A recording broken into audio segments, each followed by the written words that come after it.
Hello and welcome back to Talk Norwich City. I hope everyone is doing very well indeed. It's been a little while since I've been on the channel. Chris has been propping it up, so hopefully I remember what to say during this little half an hour live stream this evening. Welcome to the show. I hope you're doing well. Me and Chris thought we'd come on this Wednesday evening.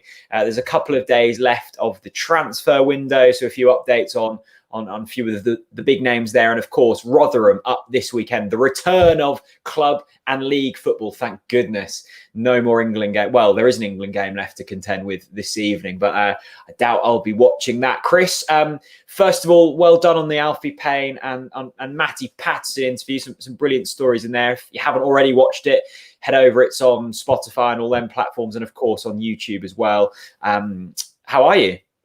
Yeah, mate, I'm really, really good. Thank you very much, and thanks for the compliments on the international break double bill of TNC exclusive podcasts. It was really enjoyable to get those two in the bank, particularly Matty Patty. What a man he is! Just so funny, and his story at Norwich under Glenn Roeder it's something else. It really is, and yeah, it's one of those ones where. And a lot of people have messaged me saying I've got to catch up on the podcast because I'm sorry, but we hit you with the double bill, so you've got lots of listening and watching to do this week. And I'm excited to say that we've got another couple of big ones in the not so distant future as well. So really. I haven't told you yet, mate. No, it's really good. Loads of exciting stuff happening, and I just want to say a massive thank you to everyone for all of the support on the podcast last weekend. Let me know if you want who you want next, and we can try and get them for you. Definitely. And it's worth noting as well, me and Chris are going to be doing a watch along for the Rotherham game this Saturday. We're going to try it. I mean, we're going to be doing it via iFollow, so it could be questionable, but we'll be giving it a go. And even if the match, we can't watch the match, we'll still do something.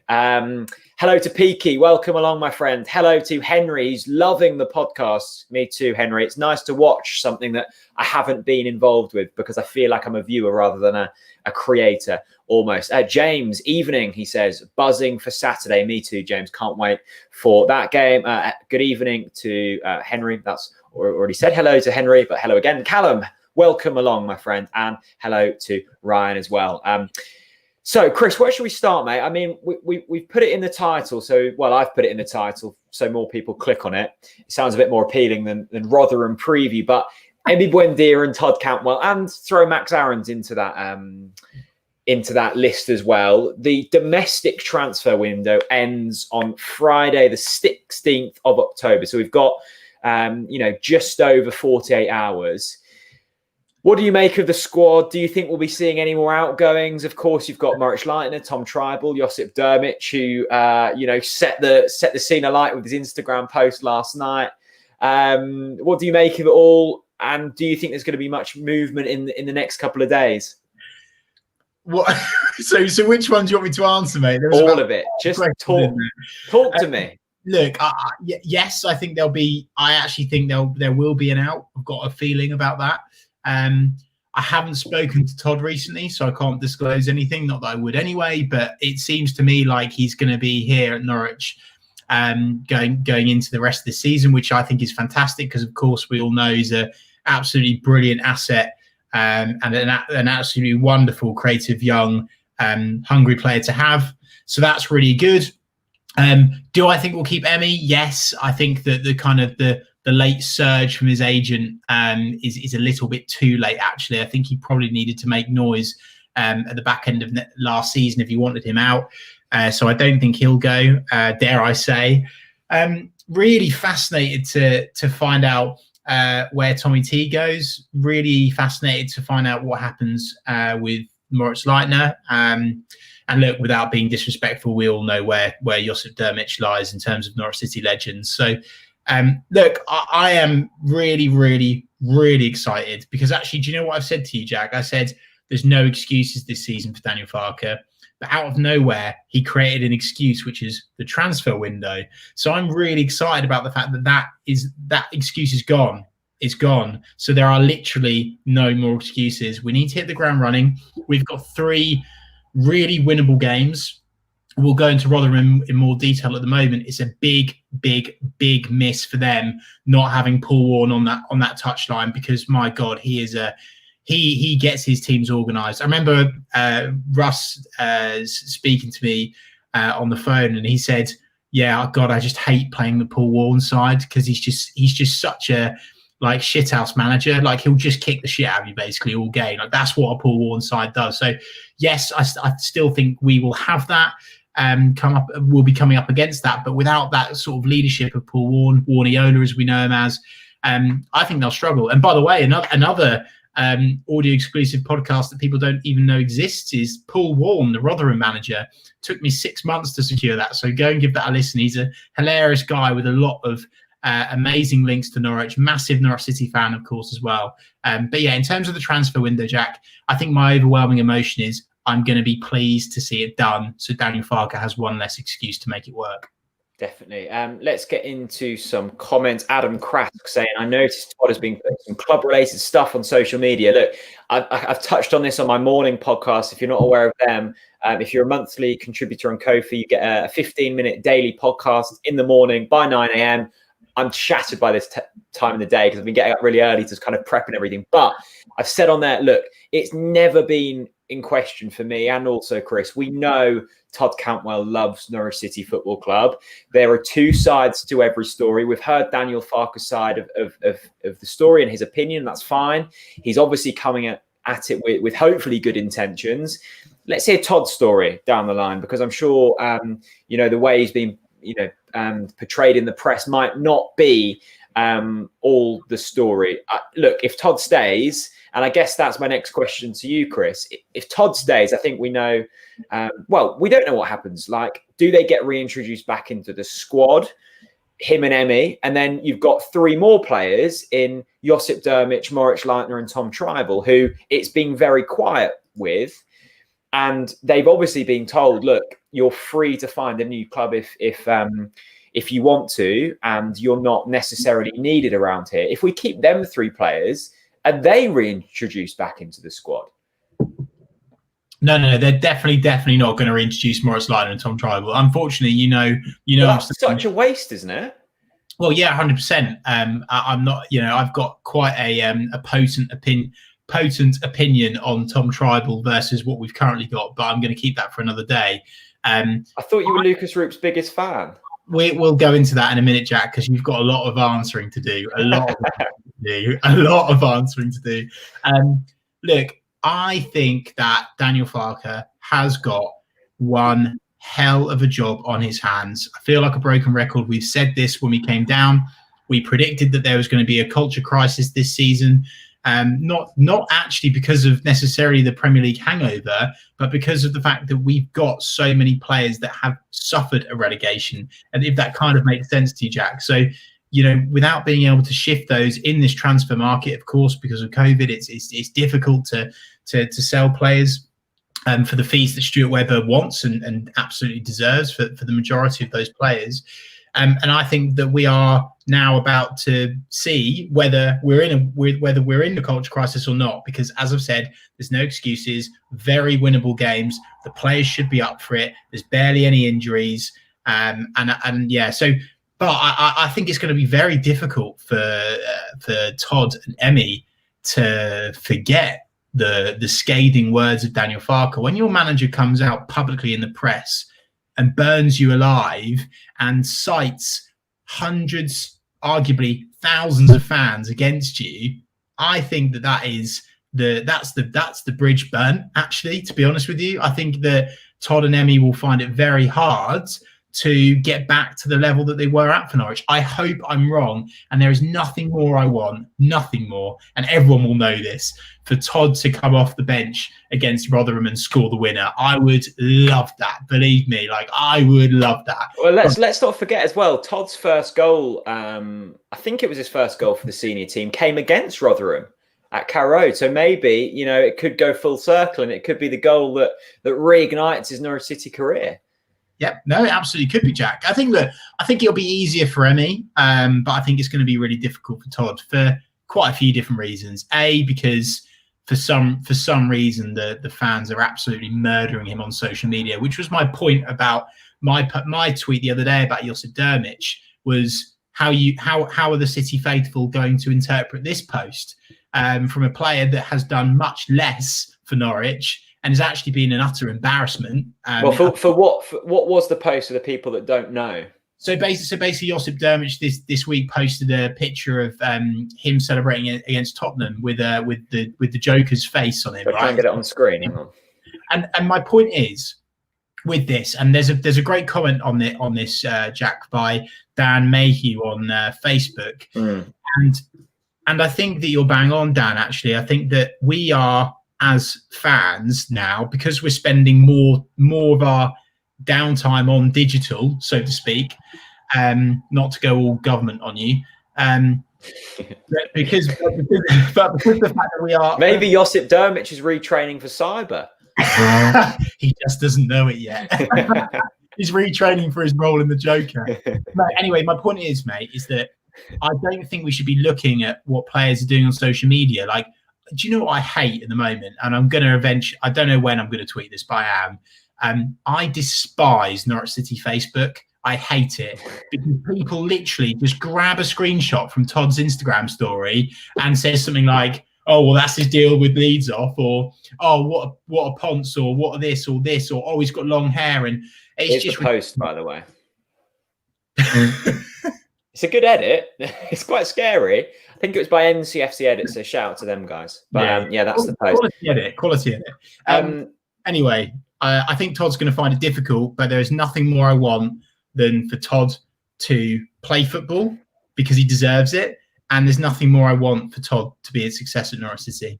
Yeah, definitely. Peaky says, Pookie just had a really good chance with Finland, only just wide. I think he got an assist last night in their win against Bulgaria. So hopefully he has a good international break and comes back firing, which links nicely to a comment I saw that I've now lost regarding Jordan Hugill.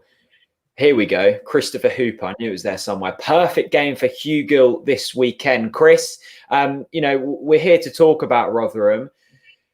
I've written it in our little notes section on here, so we don't completely go on tangents this evening.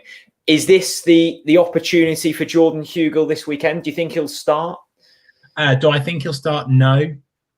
Do I think he should start? Absolutely. I called it last time we spoke on the live stream, Jack. I absolutely think Jordan Hugill should start.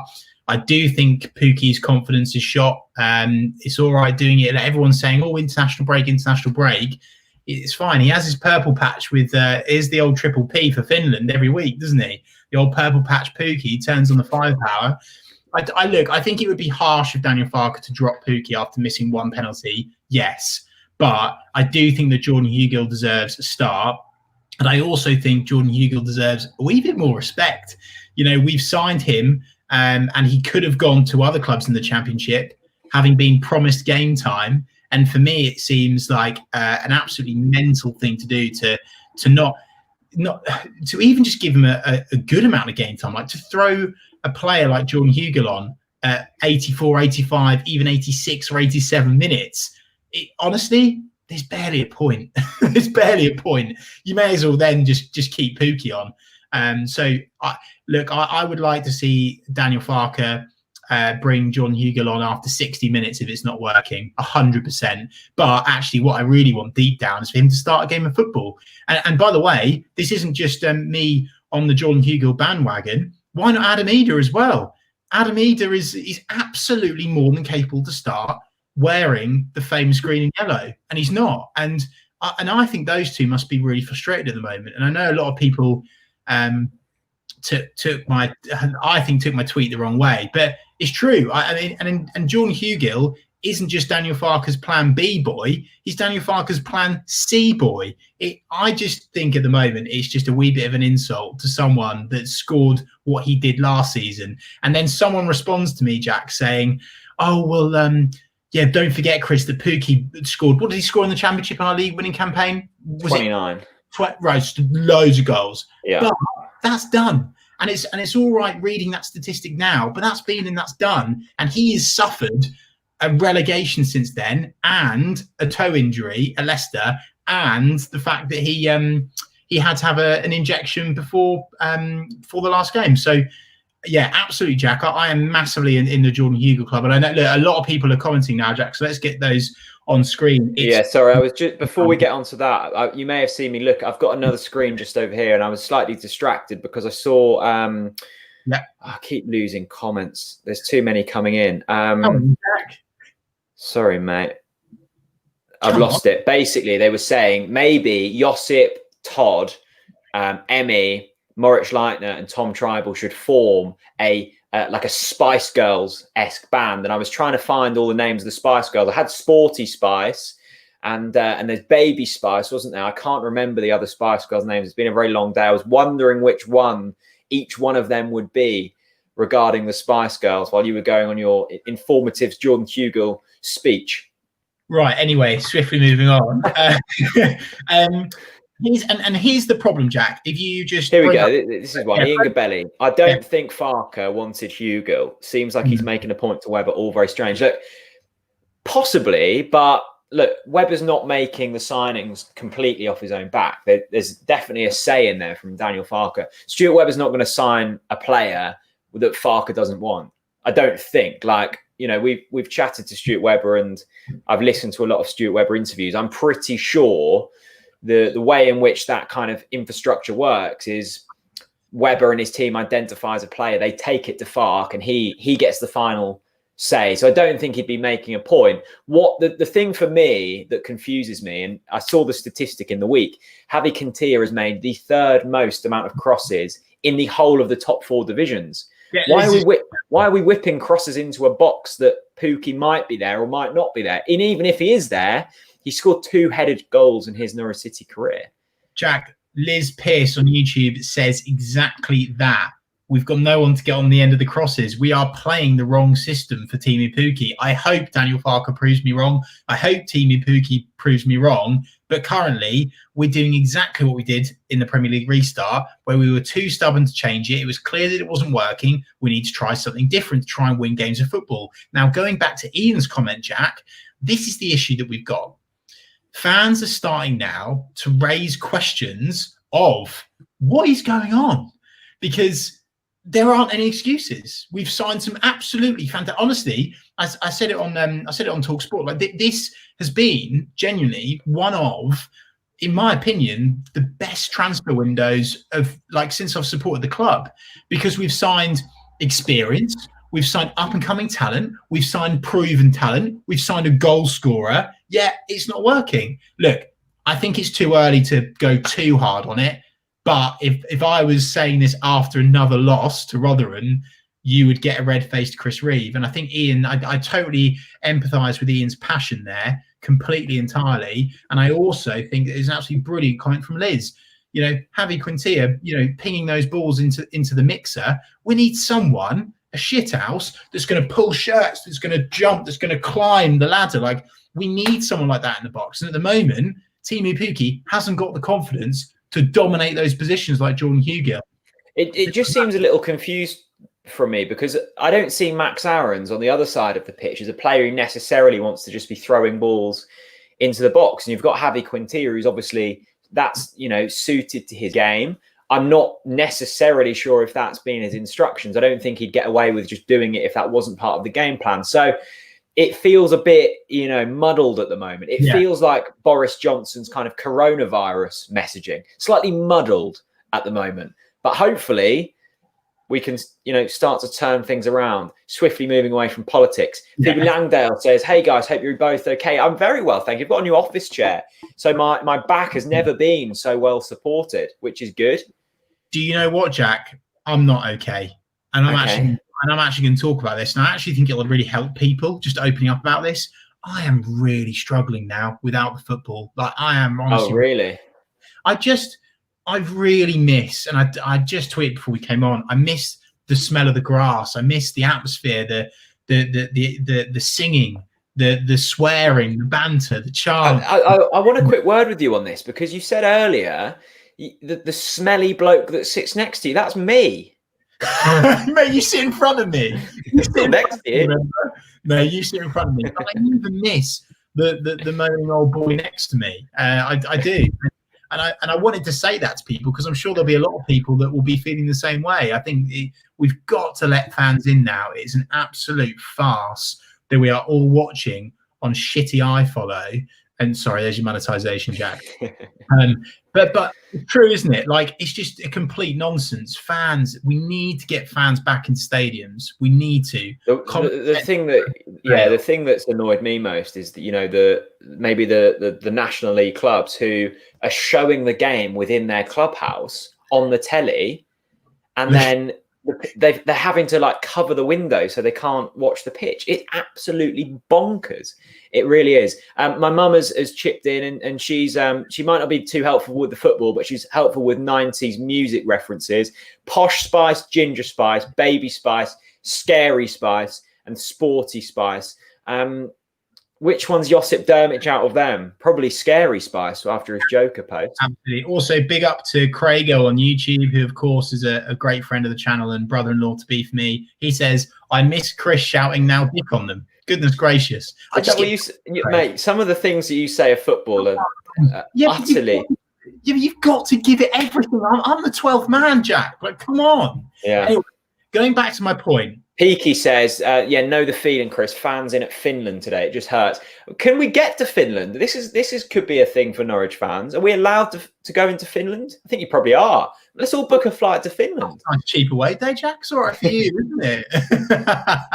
Look, what I would say as well is, and we'll go back to, you know, the preview of Rotherham in a minute, but I think actually football top level at the moment is something to debate, isn't it? Actually, let's go Galton. Yeah, Galton. Good to see you, my friend. Hopefully you're not on the pots and pans tonight, because the good people of dining in Morstan Hall might be going hungry if you're watching the TNC live stream. But good to see you, my friend. Head chef at Morstan Hall, the finest restaurant in Norfolk, and of course serving up fish and chips on the daily at Cromer as well at number 1. Anyway, you need to start paying some sponsorship money if you want any more shout outs, Galton.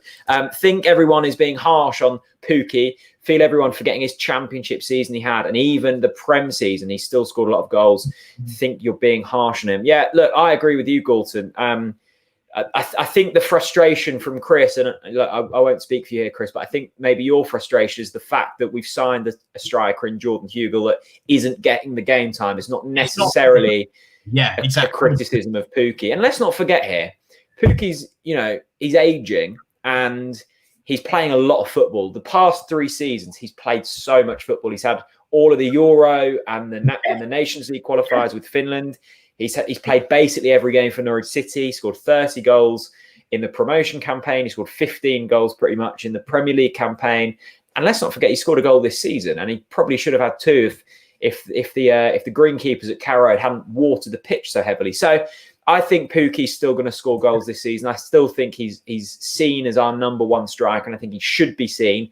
But if we're playing the football in which we are and the style we are, you would say it suits Jordan Hugill more. And look, if we're going to stick Jordan Hugill on in the 89th minute, as you said, Chris, there's just no point.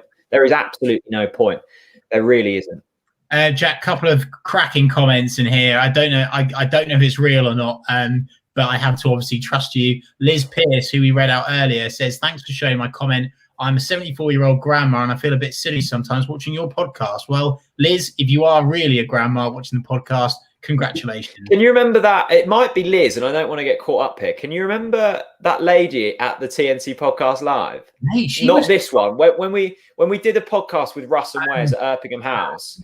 Just tell the story. What's the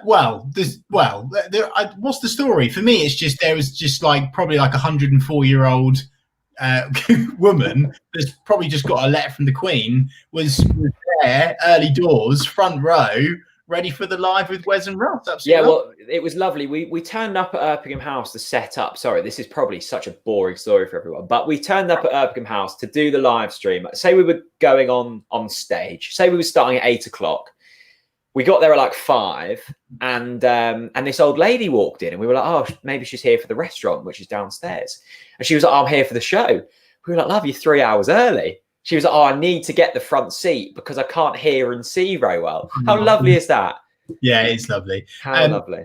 Speaking of lovely, Jack, there's also another comment which is well worth reading out from Nick Robinson on YouTube, who says, big fan from Toronto here. Think you're both suffering like I do on a regular with brutal streams. Hope you're both well, OTBC. Nick, big up and hello in Toronto. Yeah, no, hello, my friend. All right, let's talk about Rotherham at the weekend then, Chris. Can you do a bit more facial movement when you're reading the comments? Because I keep thinking we froze. And although my internet, I think, has got better, it does scare the life out of me that I'm going to keep dropping out. So just, you know, keep the facial expressions going. The team this Saturday, Rotherham, who do you want to see in? Who do you want to see out? Right, number one, Carlo Nash. Obviously, Timmy crawling between the sticks, full of confidence from his international break. Really excited about that. Providing, obviously, of course, he isn't under any more transfer speculation. Obviously, Max Aarons is one of the first names on your team sheet as well.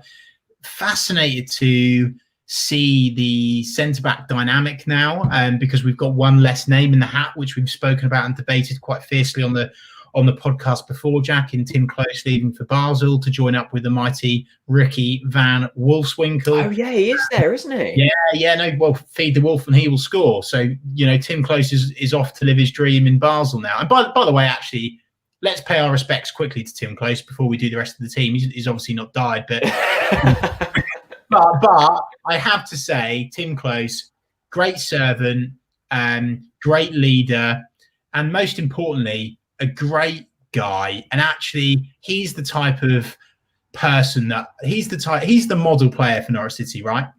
Yeah. No, I think the thing with Tim Close, I always like looking, you know, Tim Close played 100 times for Norwich City, but there were so many memorable moments from that time. He had the goal against Ipswich, the head-butting of the corner flag against Birmingham, the 2 goals away at Nottingham Forest that came at a really important time.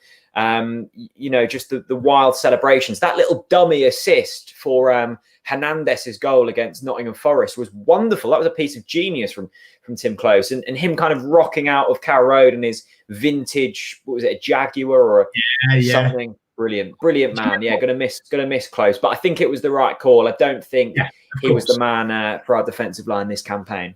Yeah, no, of course, absolutely. But it's well worth us saying, you know, absolute big up and respect to him, and we wish him the very best of luck in his. Can you remember that FA Cup game against Chelsea where Jamal scored? Yeah, he crossed in for him, didn't he? He basically played the final half an hour of that game as a left winger. Now, if you're telling me that Ricky Van Wolfswinkel's still at Basel, I've got a lot of time for pushing Tim Close up into that winger position and just throwing crosses into the box, and then Van Wolfswinkel-esque headers that he scored against Everton. Well, that is absolutely a deadly duo. It is. But what I would say about Tim Close as well is I remember us going away to Crystal Palace, great atmosphere that day, singing the Gary O'Neill chant over and over again, flares in the concourse. God, I miss fans. And I remember Snads drunk so much beer that he literally wasn't even awake for the whole of the first half. He was falling asleep in his seat. But I remember that day for 2 reasons. One is the fact that Patrick Bamford was just an absolute upper fraud for us. But secondly, Tim Close, when he got injured, we were relegated. Yeah. Honestly, at that moment he went down, we were relegated. And that just shows what a big signing for Norwich that was at the time, and what could have been. Like, I know we're speaking really highly of Tim, and deservedly so, but I also speak with actually a bit of disappointment for Tim and a huge amount of respect, Jack, because I actually think when we signed Tim, he was bigger and better than our club. And I think it says a lot about Tim to come to Norwich, to be in a relegation battle, to go down, to stick with it, to go back up again. Fair blooming play to him, mate. Honestly, absolute fair play to him. No, definitely. Okay, so that's your defensive line. What about the midfielders? Is there still more to go, is there? Well, we just need to say, obviously, big Ben Gibson at centre back. I thought Ben Gibson was excellent against Derby. I know we lost that game, but I thought he was really good. We are not going to miss Ben Godfrey one single bit. Mark my words. Ben really? Gibson, 100%. Ben Gibson is stellar absolutely top dollar. He is a player. I'm honestly buzzing to see him in that side. And honestly, I mean it. And I will stand by that opinion. And everyone will be coming to me at the end of the season saying, Chris, you were right. We didn't miss Ben Godfrey, because Ben Gibson is a brilliant player, an all-rounded, experienced championship defender that we need. Well, you need to get something right, mate. Henry Aspin says, Palace away was superb, potentially the best scenes on a concourse of any away day as an Norwich fan. Missed those days. No, completely agree. Good. I don't know why it was so good that day. I think Mbakani as well, wasn't it? Mbakani's having a party and something about Jamie Vardy. We won't say that on this podcast. Okay. Midfield. Let's get into the midfield. And Joe Keeler says, think it's time for Sorensen. He looks big and physical. Also watched Skip from the 21s and he looked really bad. Oh, okay. So he's looking to drop Oliver Skip. I'm not going for that. I would certainly have Sorensen in there above a certain man. Right, come on then. Let's go there, because you put out quite a lively tweet on the TNC account this week. Obviously citing people's opinions on Lucas Rupp. And let's get it for you. Why are you so anti Lucas Rupp? I'm not anti Lucas Rupp. I'm just not pro Lucas Rupp. I keep saying this, and I sound like a broken record, right? We've got better, in my opinion, than Lucas Rupp in the middle of the park. And everyone's now getting on the Lucas Rupp bandwagon. And I get it. He has improved. He's being played in his natural position. I'm not kind of blind to that. He was being played out of position last season when his performances were lacking, and he's being played in a more suited role this season. And his performances have gone from a 4 out of 10 to a 5 out of 10, maybe a 6 if I'm no. But just hear me out, right? Oh, I keep asking people keep going, Jack, you're so anti Lucas Rupp. I'm not. We paid hard-earned money to sponsor the bloke last season. He's beautifully groomed, and that shot he had against Preston, was good. It went straight at the keeper. But I keep asking people, okay, name me one decent performance that Lucas Rupp has had, and no one has responded. No, right, okay, and this is the thing that I struggle with, right? I respect that you don't rate Lucas Rupp that highly, because that's your opinion, right? But then what I find really funny is it's all right to absolutely scathe one of our own in Todd Cantwell, berate him, bully him online, yet you say one constructive piece of criticism on Twitter about Lucas Rupp, and you've got the Yellow Army with pitchforks after you. So that's what I find fascinating, that dynamic between who you're allowed to pick on and who you're not allowed to pick on. And that's what I would potentially say. Look, my tweet said, why is it suddenly trendy to support Lucas Rupp? And it's not necessarily just aimed at Lucas Rupp. I just feel as if people kind of get this almost moral superiority where they feel, they really want someone to succeed. And I want someone to succeed, but then they can go, ha, you were wrong. I had it with Tim Krul. Like, I'm so happy that Tim Krul succeeded. I didn't think he was the right signing at the time, and he turned out to be a really good signing. Doesn't mean like people can suddenly go, you were wrong. Okay, fine, I'm wrong. I don't care. Brilliant. Yeah. But I don't see a Tim Krul-esque turnaround for Lucas Rupp. Right. And but what I need to say on the matter is, and what frustrates me this is just a bit of a TNC rant in general, is like people say we, as in me, you, and like I couldn't have made it clearer that Lucas Rupp this season has been one of our better players. And in the last 2 games, how can you possibly say that? No, but mate, he has been one of our better players. Look at his stats. Name me a good Lucas Rupp performance this season. Mate, just look at his stats. He's been no. It's a simple question. Name me a good Lucas Rupp performance this season. Bournemouth away, loss. Really? Mate, it was a decent performance. Is that the standard of performance? Is that a good performance? Look, I know where you're going with this, right? And I understand. I do, and I respect and appreciate your opinion without getting personal, and that's all we need to say on the matter. But going back to our lineup, Lucas Rupp is in the team for me. Okay. Who are you putting over him? Sorensen.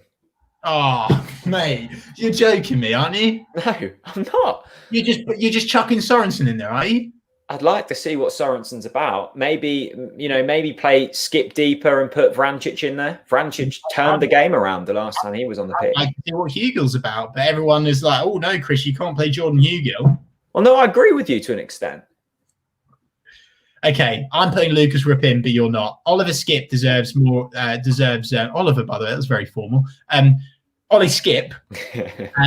Sounded like his mum. Yeah. I'm here, Oliver. Yeah, Mr. Skip for me absolutely is a mainstay this season, 100%, 100%.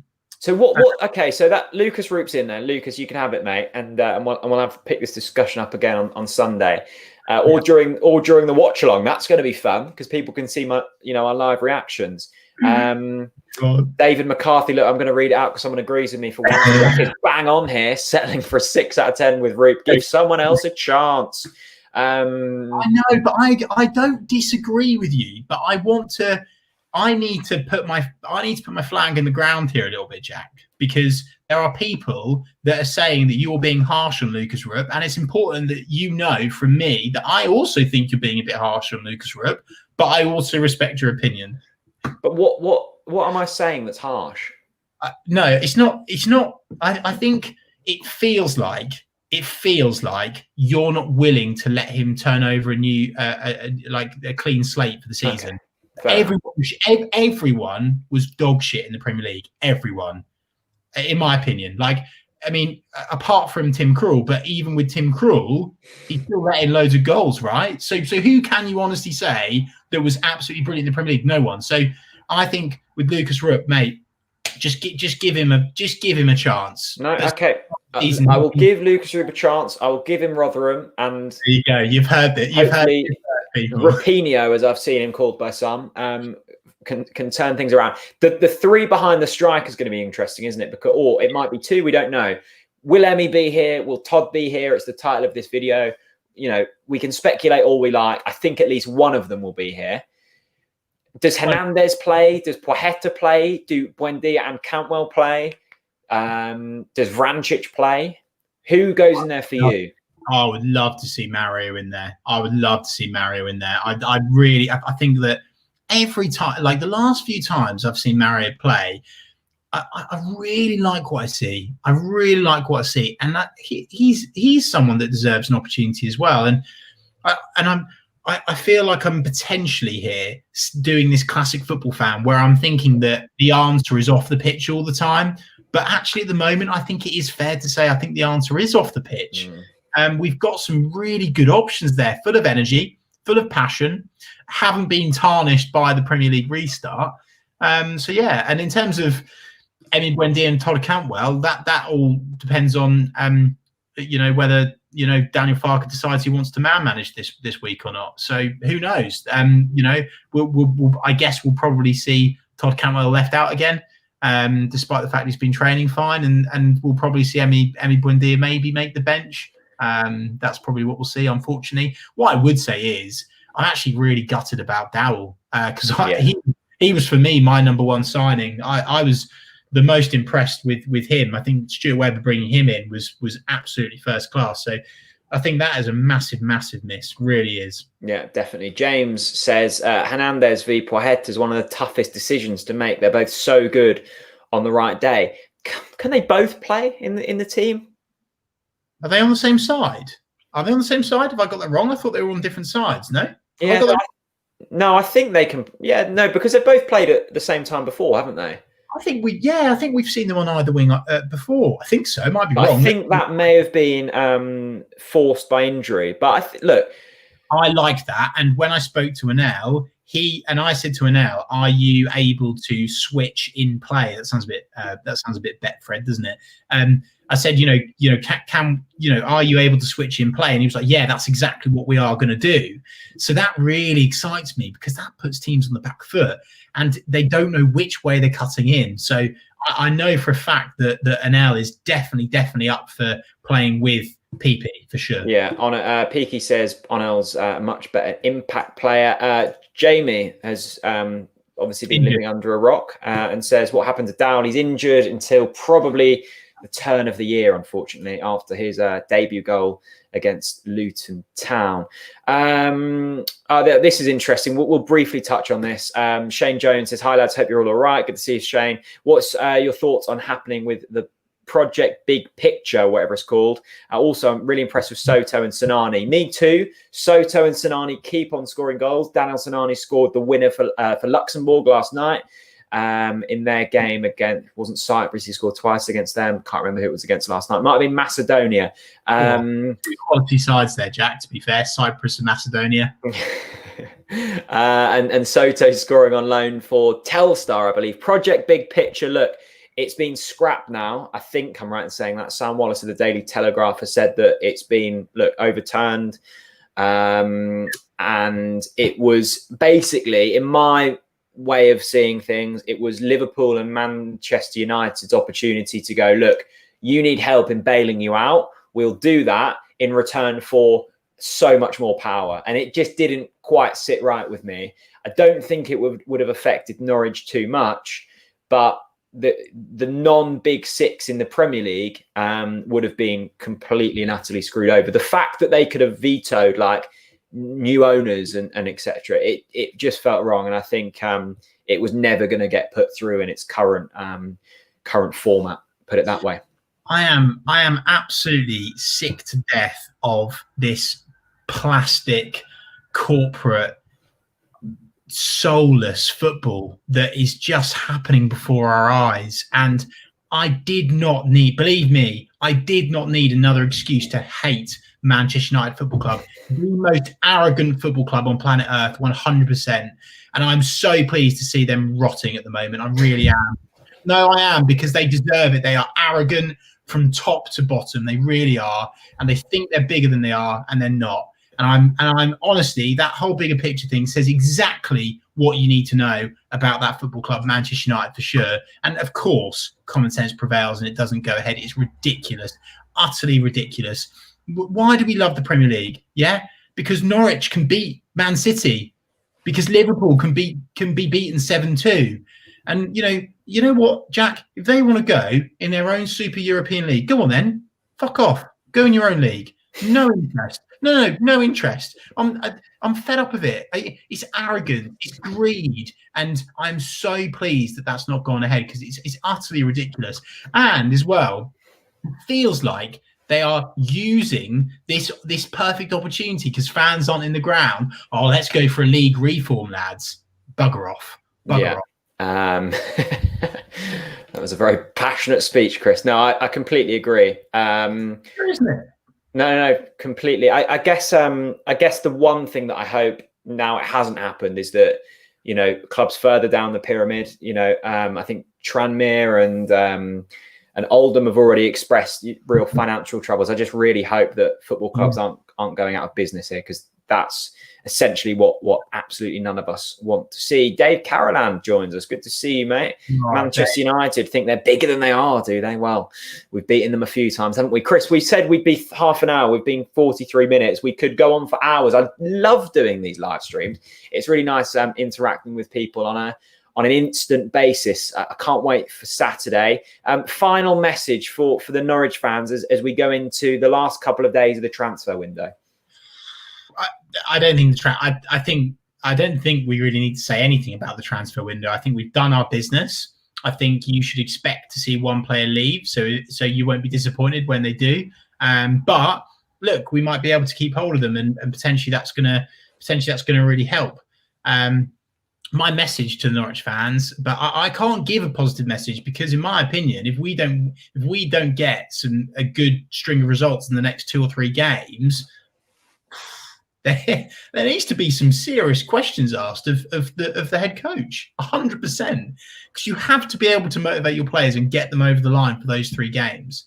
And we said this, Jack, when we had a poor run of games at the start of that promotion season, and then he got that draw against Ipswich. Moritz Leitner scored the equaliser, and then from there it went to a new level. So I'm willing to give that time, to give that opportunity. Not that it matters anyway, because I think that Stuart Webber will stick with it anyway. But I just think my message from the Norwich fans is actually about us. Let's look after us.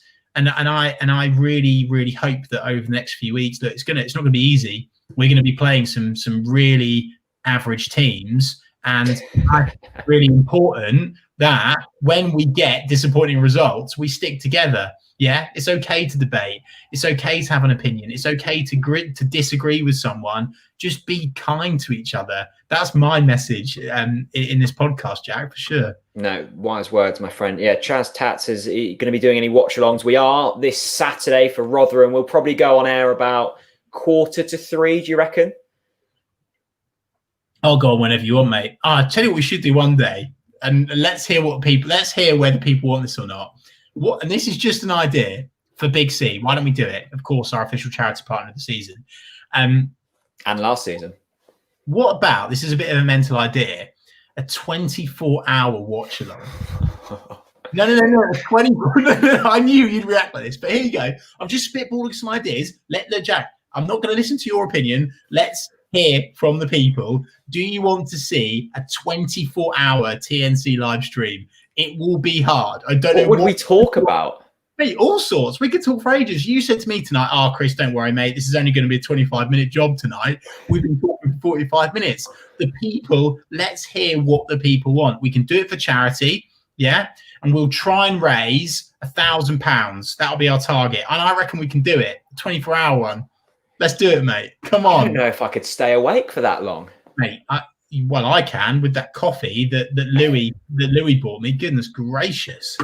Well, everyone's saying they'd love to see it. I mean, this guy says, you can do it, but I won't be watching all of it. We won't be talking Norwich for the whole time, but I actually think that would be quite fun. Oh my goodness, everyone does want it. My mum says that's a lot of beer. That's a lot of beer. I'm not sure, actually, to be fair. I think I'd have to ban the beer, because I think if not, that could get really interesting, because all of a sudden we'd be in Ibiza and I'd have tunes blaring out in the spare bedroom. And the worst thing is, this is the bad thing of spitballing ideas on air rather than behind closed doors. The man behind the Big C, raising lots of money, Tom Holmes, is watching. I'm in for the 24 hours. Look, the people have spoken. I think we need to get this in planning, and I want you people that said you want it, hold Jack Reeve accountable, and let's get it booked in. Okay, well, we'll finish on this comment. Human Potato says, Jack, you can stay awake watching Roop highlights. If there's one thing to keep me awake, it's not Lucas Roop. I can assure you of that. What a comment of the night there. Anyway, Chris, good to see you, mate. I'll chat to you again on Saturday. I'm really looking forward to that, and hopefully everyone watching can join us. Hit subscribe to the YouTube channel, make sure the bell notification's on, and then every time we go live, you get notified. Thank you so much for watching this evening. It has been mentioned that you haven't finished your team, Chris. Maybe we'll finish that off on Saturday. We got distracted with the Spice Girls and things like that. More important, pressing matters. Thanks so much for watching, and we'll see you again on Saturday. Bye-bye.